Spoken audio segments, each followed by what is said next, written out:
Hello, Mid-American Gardeners. We're glad that you've joined us for the show, Mid-American Gardener. We are here to talk about all things plants, maybe landscaping, insects, whatever happens, but we really like talking about plants. So glad that you've joined us. My name is Diane Nolan, and I teach horticulture at the University of Illinois in the Crop Sciences Department. So I'll handle cut flowers, maybe some landscaping, outdoor questions, maybe even a vegetable or two, I don't know. But I do want you to know that there are three really talented, knowledgeable folks here with me. So I'm going to introduce them and direct your questions towards their expertise. Let's start first with you, Dr. Bob Skirvin. Glad to be back. So anyway, my name is Bob Skirvin, and I teach the fruit classes, and especially grapes and wine and things like that anyway. So anyway, what I brought in today, I want to show you, is that I think you figured out by now, when I love to go to the grocery store and look and see what sort of produce is in. And right now they're having big sale on blackberries. Now, I don't know if you remember, it was a few years ago that we didn't have raspberries all the time. It was just kind of unusual. They came in the market, they started having these little, and these are called clam packs. And now there's raspberries every day, fresh raspberries, and sometimes as little as $1 a pack if they're on sale and so forth. And they're delicious. And now we're starting to see blackberries come in like that too. Almost all of them from Mexico. And down in Mexico, what they do is they have special varieties. They're thornless blackberries. And the thornless blackberries. Are they yours, Bob? Are they your thornless? Some of my varieties are parents of some of these varieties. I see. And down in Mexico, and they have special ways they take and prune them back and treat them with a chemical, and they can make them flower. It shocks us. It's kind of like shaking them alive like this, and they start flowering, and they continue to flower, and they can pick the plants in the greenhouse for 4 to 6 months. And once they come in, there's very nice blackberries, lovely. So they're greenhouse grown, not outside. Wow. These are really good. Wow. These are really nice. And you're brave to eat them on live TV. That's really good. They're really good on cereal. I really like them on cereal and everything. They're really nice. Great. And so anyways, if you haven't tried the blackberry, be sure and get them. And they're on sale in some places. I can't mention stores, but anyway. Well, that is fascinating that they're from the parents were your thornless blackberries, and then they've used offspring from that. That's really good. One thing I'd say too, that's interesting in here are these clam packs. It's really nice. It used to be, maybe you remember that when you buy these, they have these little open baskets, and it'd be so much a basket. Pick your own farms, they'd have these things, there was so much a basket. And I have a terrible tendency, what I do is I really love to stack things, and I can probably get 2 or 3 baskets in one. It'd be stacked this high. And so the poor farmer, whoever belongs, really gets taken advantage of. And so the way they solve the problem, these little clam packs here, they close up, you got a finite amount, you know how much is in there. It stores better, it doesn't crush when it's shipping, it's really nice. And it stops idiots like me from... Well, that's why they went to the pound instead of the... Okay, well that's really great to hear about blackberries being available so much. Thanks so much. And now we're going to go to the person in the middle, Dr. Stephen Still. Hi everyone. I'm Steve Still. I'm actually Professor Emeritus at Ohio State University, although I do have several degrees from the University of Illinois, That's so right. I'm glad to be back here. I have a question that was submitted on knockout roses, and it kind of began with, we have a half dozen or so knockout roses in our churchyard. Someone decided to trim them to the ground. Perhaps those individuals may want to take a horticulture course sometime. But the question from the viewer was, we probably don't expect to see these blooming this year, but certainly that it is incorrect. It's a great plant, it's very vigorous, and I think you'll see a good flowering this year. Now make sure that you do have good watering practices, then you don't want to walk away and think, well, they're dead, they're not going to do too much this year. So keep them well fertilized and water, and you should have blooms this year with those. That is great about knockouts. It may not happen for every kind of rose, but knockouts are great. They'll be tough. Yeah, we think there was probably this year some winter damage, and so there was probably some dead material in that, and typically we would prune that out and go from there, but the deed's been done, so we'll go forward. All right, well thank you for that and for the good question. Let's go next to you, David Robson. Hi, I'm David Robson. I work with Diane in the Crop Sciences Department. I am a horticulture and pesticide specialist. My areas are basically lawn care, trees, and then insects, diseases, and weeds and their controls. Which brings to the question that was sent to us, which was, after the snow melted, there was a white spidery web type of covering on the grassy areas. And they want to know if it's going to do any harm and will it affect the soil or the grass. Now, when you start seeing white web-like growth on turf grass, what you're really looking at is probably fungus mycelium. It's the threads that come off the spores or off the disease, and eventually it will start killing the grass. The interesting thing is that the one that they're talking about was snow mold, which occurs when the grass is just starting to green up and the snow is melting. And it usually occurs because somebody over-fertilized in the fall, didn't use a slow-release fertilizer, and the grass was too tall and actively growing before the ground actually started freezing. And so you see this snow mold starting to grow. It doesn't hurt the grass. The grass was probably going to green up. It's more of a concern if you start seeing these mycelial throughout the summer, which means that you have other turf grass diseases. One of the ones that was shown was Pythium, which usually occurs during the hot part of August. But if you get out there when the sun is rising, 4 or 5 o'clock in the morning, about the time the golf course superintendents do, you get there, there's dew on the ground, you can see that mycelial growth very quickly. Usually though by 7 o'clock it is dried up and you have a harder time seeing it. Get out there early. It's usually a good indication that you have some types of diseases. And most of our lawn diseases probably could be related back to poor management conditions. Change those conditions, and in most cases you can cut out the lawn diseases. For the snow mold, nothing to do right now. Oh, that's a great answer for someone. Okay, thank you very much for that. Well, we still have a few seats left on our fun nursery and garden trip, bus trip, so let's hear more about it now. Hi, I'm Diane Nolan, host of WILL TV's Mid-American Gardener. On Thursday, May 28th, join us for a jam-packed afternoon of gardening fun. First, we'll hop on a bus and head over to Danville Gardens and then Country Arbor's Nursery for special demonstrations by master gardeners.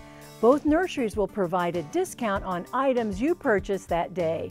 After that, it's back to WILL for dinner and then on to the TV studio where you'll be part of the first ever live studio audience in Mid-American Gardener history.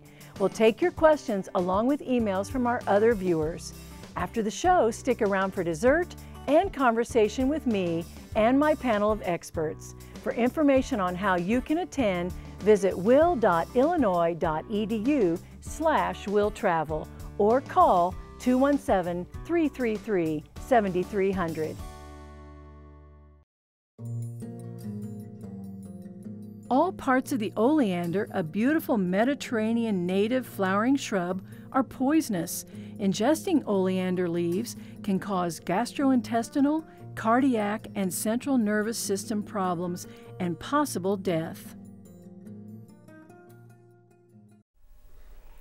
I think our trip is going to be fun, so I hope that you will join us. Let's go to the phone lines next and talk to Logan. She has a question about maple tree or a comment on line 6. Hi there, Logan. Hi, yes, I have a Japanese lace-leaf maple that's dying from a fungus disease in the trunk. And I'm wondering what your thoughts are on replacing it with another lace-leaf maple. It's the best plant I've been able to find for that particular spot. Well, I guess the initial response is you can replace it with the same type, just don't put it in the same spot. And I would strongly encourage anything from 10 to 15 feet away from that area. Depending on what the trunk disease was, it could have been soil-borne, like some of the wilts that we have. And when you get that and you put the same plant back in the same area, you're only asking for that problem again. If you didn't go with a maple, you might be able to put another type of tree in that same area. But if you want to put that Japanese type of maple in, find another location in your yard. Sad to say, that's about the only thing you can do, and you really can't sterilize garden soil either. That was my first reaction. I know. Yeah. Not in the same exact spot. Well, hopefully you'll find something. Go look at the nurseries and find some lacy leaf things that you like the looks of. I'm wondering about some of the elderberries. I the was wondering that sambucas. too. Yeah, I'm thinking that might be. So, Yeah, and they got the dark purple, red ones, and they also got the yellow ones, which are really nice too. And so that's so go for the texture, but not the exact plant. absolutely. All right, thank you for that question and comment, Logan. And let's go to Charles's question about a plant I'm not sure about, and it's on line 1. Hi there, Charles. Yeah. What is I was asking about the prayer plant. Oh, the prayer plant, sure. Right, and I've had several over the years, and they've all done good, but just this year I've got 3 that are blooming. I've never had any to bloom before. It's a real small, delicate little white bloom, not much bigger than a pencil eraser, and it lasts about a week and then falls off. Huh, has anyone seen that? That's I very do not know a prayer plant. That's very I know interesting that about the prayer plant. It closes its leaves at night, right? Yes, It's- uh-huh. Yeah. So I think it must be that it's at a certain old enough age. Mature. Thank you. Maturity that it did it at eucalyptus will do that only at certain maturity. So that means you're an excellent gardener, Charles. That's what that means, that you've kept it alive that long. It trusts him. Yeah.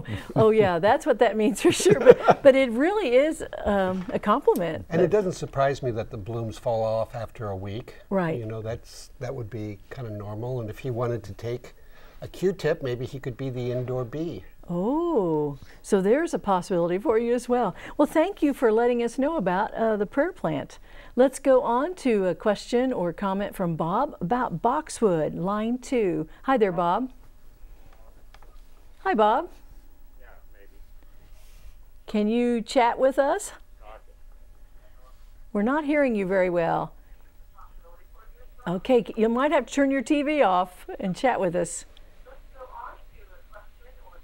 Okay, well, all right, we're going to have to go. I hope we get Bob back. I want to hear about the boxwood. So let's go to Carol's question about the lawn on line 3.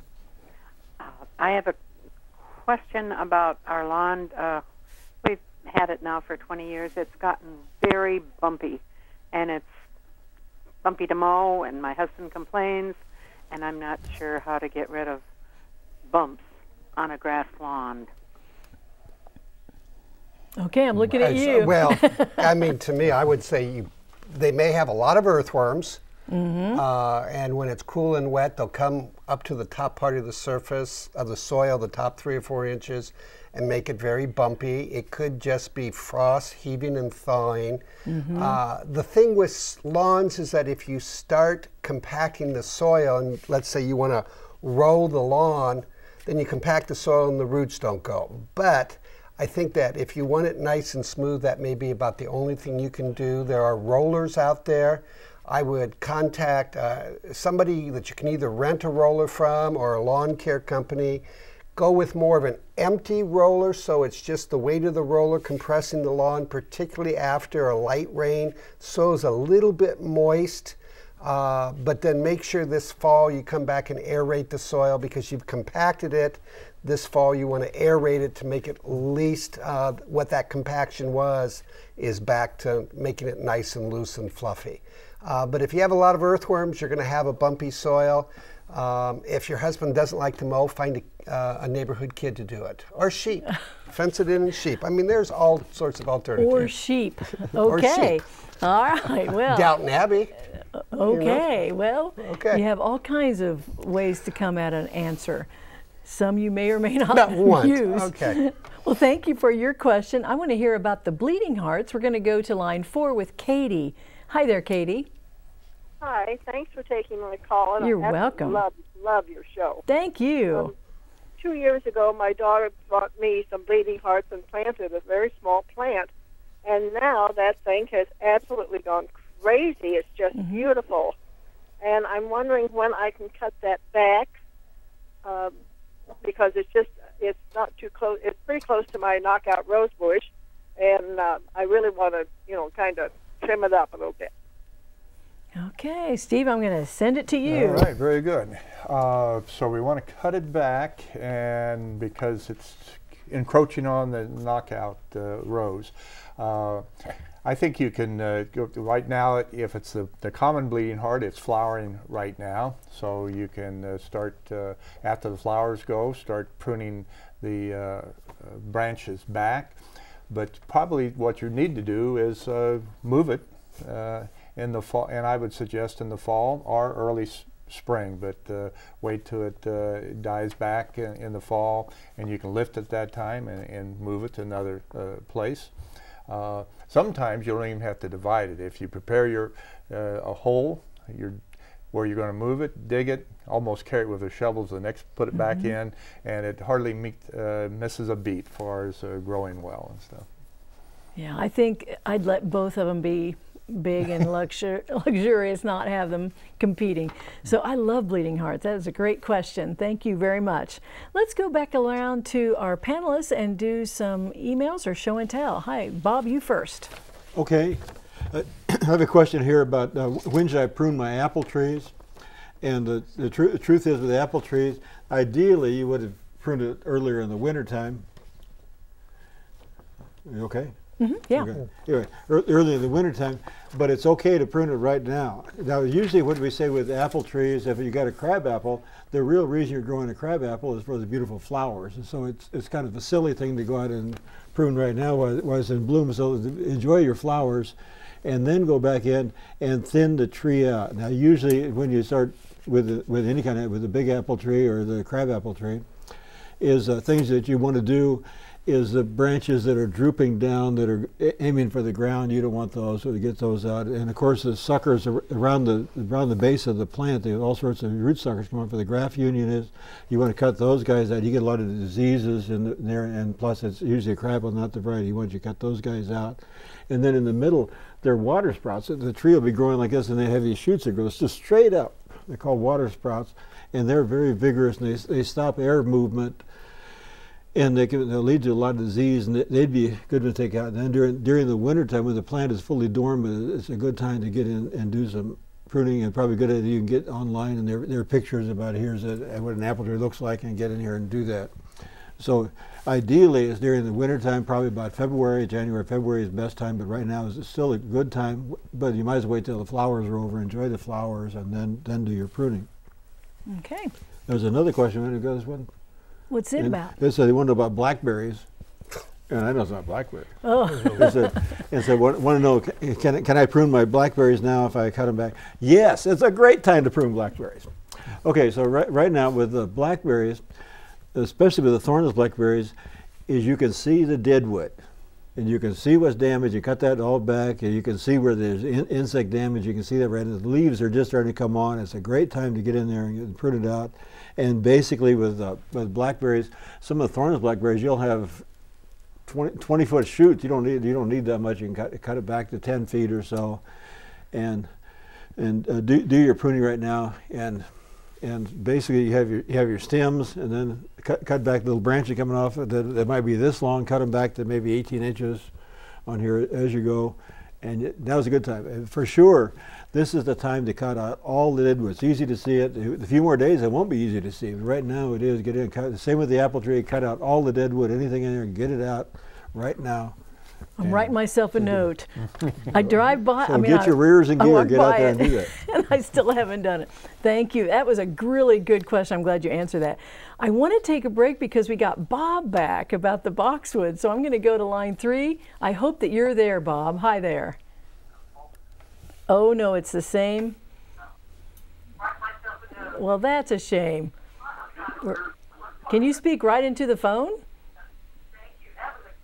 Well, shucks, I was hoping to have Bob back. Send an email. Yeah, send an email, please, Bob. We want to hear your question. Let's go to the rhubarb question, though, next, if we could. Line 5 with Vanetta. Hi there, Vanetta. Hi. I love your program. Thank you. No, last fall you said what to put on rhubarb to help it grow, and I forgot. Well, I don't know if it was me that said it, but does someone want to chime in about what's good for rhubarb in the fall? That's what you were asking about, the fall. Well, what I've read you did, my rhubarb isn't always beautiful, but you're supposed to come along a side dress it, so the plants are here, and right now the leaves are out, but it's coming the side dresser, the roots are here, kind of a mass, and over here, and kind of dig around and put some organic matter. It's a good place for manure in that spot, and you could probably put some little bit of 10-10-10 in there at the same time, but they really like organic matter, and right now you can still get in there. Probably should have been done 10 days ago, would have been better, but the quicker you get that done. So you got your rhubarb big leaves like this, the roots are down here at the bottom, so kind of dig that in and put some manure and some organic matter in there. Probably mulch would be fine in there to get it. They really like that, and that should be fine. Okay. Well, I'm going to see, David, do you have a question to answer? And then we'll go back to the phone lines. I do have a question. Sandy from Peoria had a question about a rosary vine or a string of hearts, which is a house plant, and she has seen a bunch of spikes coming out of the top of the plant. And when you look at those spikes, they look weird, but that's the flower of that plant too. So, I mean, it almost looks like a peperomia. It's a succulent. It does. But what you're looking at are the flower spikes coming out of that. That is a succulent. During the wintertime, keep it a little bit more on the dry side. She's thinking that maybe she watered it too much. But I would tell you that if you were getting those spikes, just like the guy with the prayer plant, right, something is going right. I mean, you're doing something right with that. They will eventually die. Those will last a lot longer than the prayer plant does. But when they start turning brown, take your pruners or a pair of manicure scissors and nip them off. Throughout the summertime, if you wanted to water, fertilize the plant, especially with the fertilizer, you might find the plant's going to get bigger and bigger and bigger. This succulent really shouldn't go dormant. It's not the type that's probably going to die and lose also all of its leaves. But what you may end up finding is that it keeps growing longer and longer and longer and longer, and the next thing you know, you don't have any growth at the top of the plant. So take a cutting of that top or the bottom and just stick it back in the soil at the top. It should root, and pretty soon you're going to have a nice dense plant again with a lot of spikes showing that you're reached maturity for that plant and ideal growing conditions. Excellent. We have good gardeners that watch this show. This is really good. Let's go to a question about bamboo Nancy has for us on line 6. Hi there, Nancy. Hi. What's your question? Well, I wondered if bamboo would grow in our area in a shaded place on my property or down a ditch. There's water. With water. Bamboo will grow, and often too well. Yeah, I don't know who wants to. It can be a terrible pest. I think one time somebody phoned, I still laugh about it, that you need pandas to control it. But I do have a couple bamboos that the clump formers. They clumps and not the rhizomes, and they're wonderful. But this is important to know. Some spread terribly. Make sure it says clump former, and if it says rhizomes, you don't want that. And will it grow in shade? I mean, it will shade itself, but will... I guess I've seen it in botanic gardens in shade. So that was, and it would grow down a hill. Yeah, but so do really be careful, because the rhizome type, the one it's terrible. It'll take over your neighbor's yard, then that neighbor's yard too, and you're going to have lawsuits. And not all of them are hardy either. There are some that are, and there's some that aren't. Go to the garden center nursery. So Nancy's going to have to do a little bit of homework. Yes. It's well worth it. Otherwise, you'll be. Rest of your life you wish you'd done the homework. Okay, yes. Thank you for that question. Let's go to our special little mag quiz next.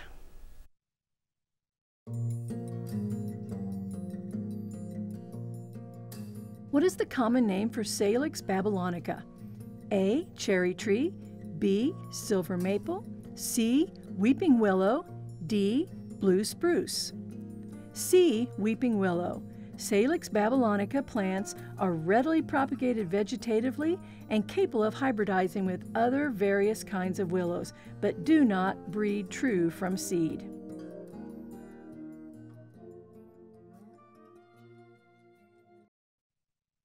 Okay, we want to have Steve do his show and tell next, or last, we should say.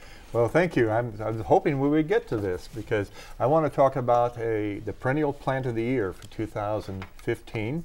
And each year since 1990, the Perennial Plant Association has listed a plant that tried and true that should be used. And this year, in 2015, it's Geranium biacovo. I won't try to pronounce the scientific name besides the genus, but it's a great ground cover. It does flower in late spring, so about now or late May, June, you'll see it flowering. It has excellent white flowers. They're not long lasting. It's not going to be like your annual geranium that's going to flower all summer. But after that period of time, it makes a great ground cover in sun, part shade area. It's not aggressive. It will spread because it does have rhizome type of plant or roots, but it's not a one that's going to take over the neighborhood and be a garden thug, so to speak.